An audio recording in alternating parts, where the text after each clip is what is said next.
gentlemen, and welcome to the Mancunian Ways preview of Liverpool versus Manchester City on Sunday, 4:30 kickoff. So we've got Ozzy and Rich, Rob and myself here to talk all about the game. So Rich, start with you, mate. Liverpool versus City, what are your initial thoughts all about? I think we'll play the same side we did against Chelsea. I don't think there's any reason to change that side unless there's an injury I've not heard about, and I think that's going to be important. I think what will be vital will be Bernardo doing what he did against Chelsea and kind of coming back when needed to kind of provide some support just in front of Rodri.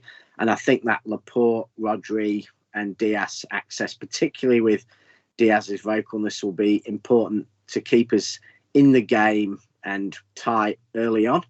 Because I think we all see at Anfield that sometimes we've lost the game in the first 10 minutes because we've allowed them to get on top, them to get confident, them to get the crowd behind them. And I think it's key, like we did against Chelsea, to get on top and in control of the game early on. I'm a bit disappointed that Trent Alexander-Arnold's out because defensively, I think, he is a liability for them. And I think we absolutely destroyed him in the game last season.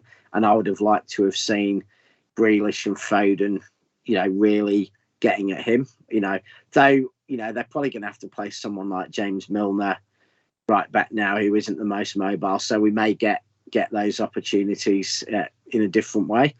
So I think it's a big game. I think the best thing is I think the Chelsea and Leicester results have taken the pressure off us.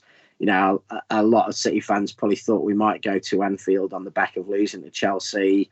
There would have been a lot of pressure on us then. I think some of that pressure has come off because we beat Chelsea and we've got ourselves back in the right place. And I think that will help us because I think a bit less pressure, a bit less likely to crack in the first 10 minutes.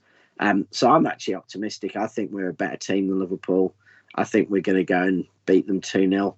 And Gabby Jesus will get a goal and keep up his record that we've won every single game he's scored in the Premier League. You're confident. Ozzy, did you share his confidence? I wish I shared his confidence because, Jesus, yeah. Well, I will agree with him that I think on the back of the Chelsea win, we are looking really good. Coming into this Liverpool fixture at Anfield.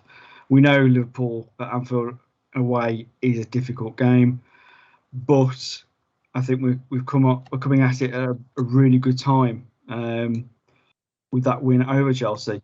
For me, I think the way the game could go is that we know how lethal Liverpool's front three can be at times, especially Mo Salah. He's scored 5 goals in the last few games. So I think he's getting into form now. He's definitely the player to watch out for. So I think with that back line, I think if they stay solid and they can keep the goals to a minimum, I think, if we're more clinical than we have been previously, we can nick that 1 goal win, which I think is what we could get. But I do see this game probably more likely being a draw, if I'm honest. To me, the number 9's got to be crucial in this game because, like you just said, we cannot miss the chances we did Tuesday. Even at Chelsea, we missed chances, even though we didn't get a lot. We can't go to Anfield and miss chances. And it's like you just said there, Milner's going to play right back for me, because I'm presuming Phil Foden's going to come back in. Pep did 2 changes after the game on Tuesday, so the 2 changes for me will probably be Gabby and Foden that will tend to come in, and we'll see who the number 9 is. I think maybe it could even be 3 because I think Torres might come in as well. But for me, you can get Foden running at Milner. There's only one winner there for me, and I know everyone will go, well, Milner's stubborn and Milner's a professional and Milner has got the footballing brain, even though he might not have the legs. Yeah, but we saw Phil Foden on the left, on the right and the left at Anfield last season. He just drifted in, scored a great goal off that right-hand side last year. So for me, Phil Foden will be a big, big player in this game at Anfield on Sunday. Yes, the crowd will be behind him, but we know what's going to happen. first 5 or 10 minutes, then they'll go quiet. Yes, it is. They are going to attack us. Yes, we might have to stay solid for 10 or 15 minutes. But I'm telling you now, I think we'll have all the possession. It's taking the chances. We have to make sure that number 9 is the correct decision. Because I don't think Sterling's going to play. I think Sterling will probably be benched on Sunday. So for me, it has to be Gabby right, Foden left, and Torres through the middle. Yeah, I think any other way. I think the 3 players that we're going to be looking at really for that attacking is going to be Foden. I think it's going to be Foden, probably I'd say Grealish as well, because I think he can make those darting runs into the box, and I think he'll just be a handful for that back four for Liverpool. Can't do it from the left-hand side though, can he? Where Pep's played him hugging the corner flag for the last 6 or 8 games. It's pointless. No, that's what I'm saying. Put him in the middle. In this game coming up on Sunday, there's a few keys for me. Bernardo Silva absolutely has to run himself in the ground until near death for us to win. Ilkay Gundogan needs to go and have a day playing golf instead because we don't need him in midfield at Liverpool. He's injured anyway. Yeah, great. They can go and play golf on his N64 or whatever. Rather have him doing that than playing football. So that's great. Jack Grealish, he needs to either play centrally in midfield with Bernardo and you put Kevin De Bruyne through in the middle up top, or Jack Grealish needs to play through the middle up top. If I see that team sheet and Jack Grealish is on the left-hand side of midfield, we're going to lose. Because he's not done anything so far on that left-hand side. Very, very, very ineffective, and I'm sick and tired of it. We need a big, bold player to take the game by a scruff of neck and attack a team through the middle. Jack Grealish can do that, but he can't do it on the left-hand side. Gabriel Jesus has to play on the right-hand side. Riyad Mahrez can take a day off as well for me. So I'd love to see a combination of Phil Foden on the left, Gabriel Jesus on the right, and either Jack Grealish or Kevin De Bruyne through the middle. Yeah, I'd like to see Jack Grealish in the middle. I'd like to see what he'd be like there. Because I'd like to see Rodri, De Bruyne, and Bernardo the midfield. I do like that. I think Rodri's going to have to play the game he did at Chelsea on Sunday. Yeah. Definitely. He's going to have to do it. My only worry is, you've just said then, but play Bernardo with De Bruyne. I think Bernardo's going to have to sit as deep as he did at Chelsea as well in this game, because we have to stop them countering on us. Because that's, to me, the key for their front three. It's the counter. And we have to stop that counter at source. And the way you do that is have Rodri and Bernardo blocking it. Yeah. The other. Do we know anything about the fitness of Zinchenko yet? No, we won't. Still no more Zinchenko. John Stones still the bench warmer. Because this isn't the game to bring John Stones back in anyway, but I'm just curious. Definitely. You've said there a minute ago about Ruben Diaz being rock solid. He's not been rock solid this season at all.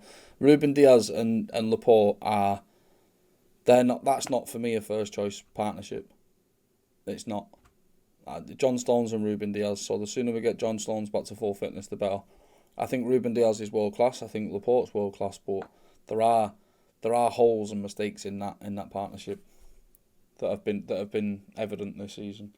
The midweek against Paris Saint-Germain there was a massive mix up there in that midfield defensive role and our actual centre halves, because why nobody was tracking the run of Messi or pushing out to block the run of Messi, I'll never know in a million years, because that you wouldn't even see that on Saturday League football. You wouldn't. Somebody had been there to block that shot.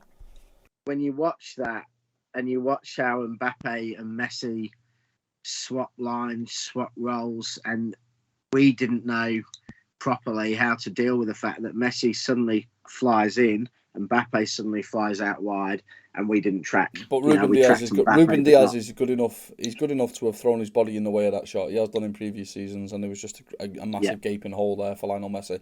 And it's not because Lionel Messi is good, because it's nothing to do with that. That's just not reading the game properly from the defensive midfield and the defenders' perspectives. They left a big wide hole for him to walk into and shoot.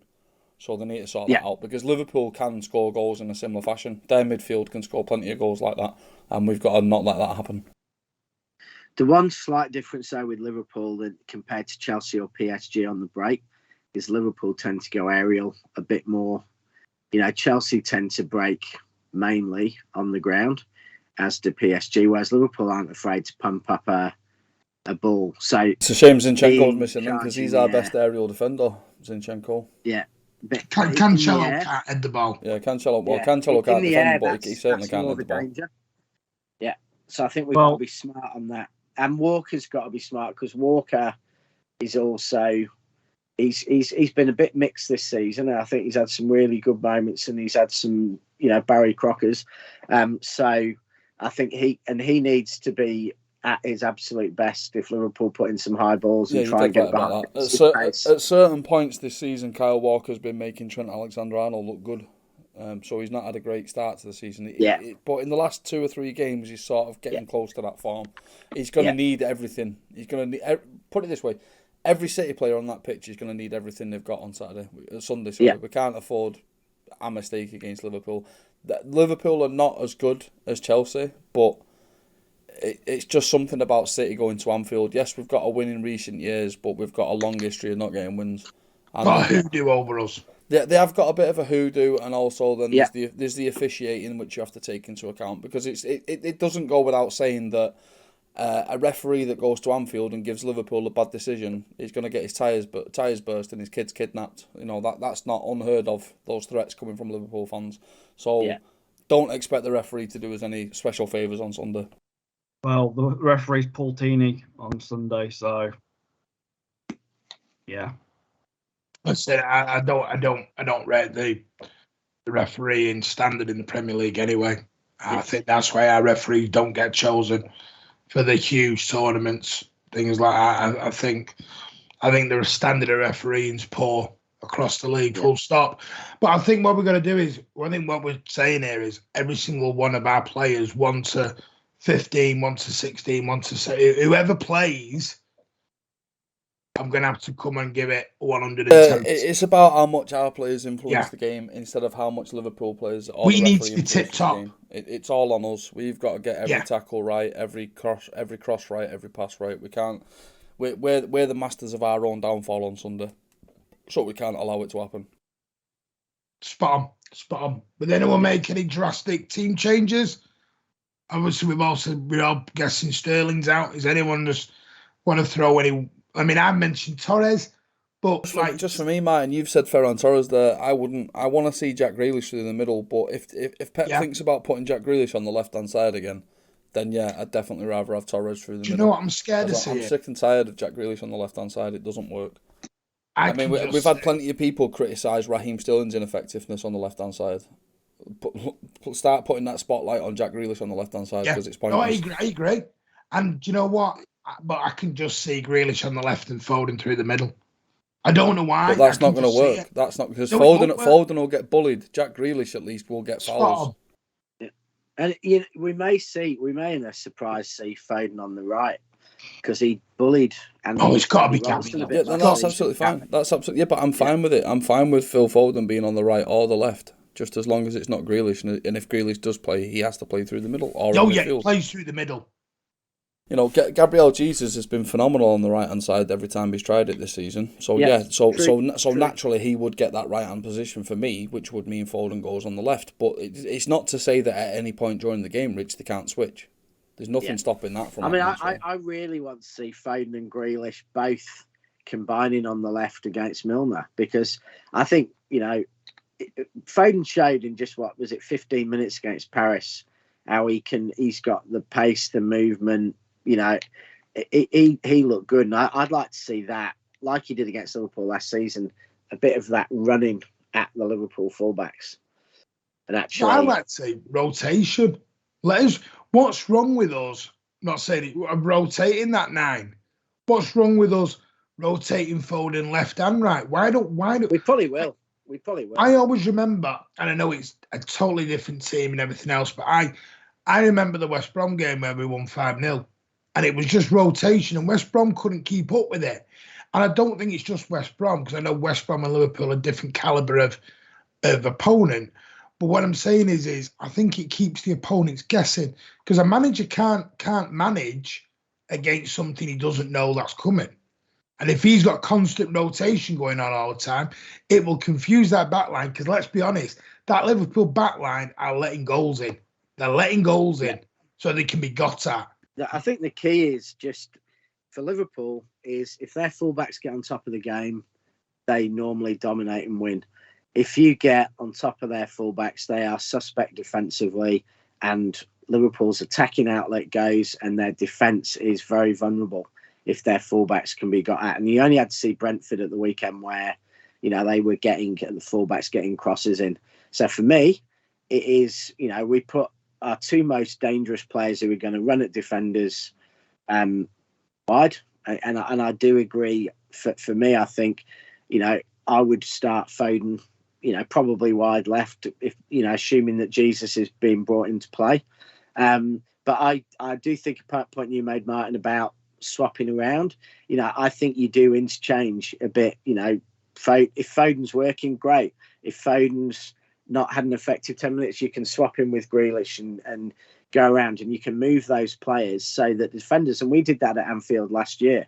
We had Sterling and Foden starting left and going right, and we gave their fullbacks a horrible time, and they could not even get a foothold in the game because of that. So we've got to do that. We've got to get at Milner, get at Robertson, get on top, and then, the rest will be history.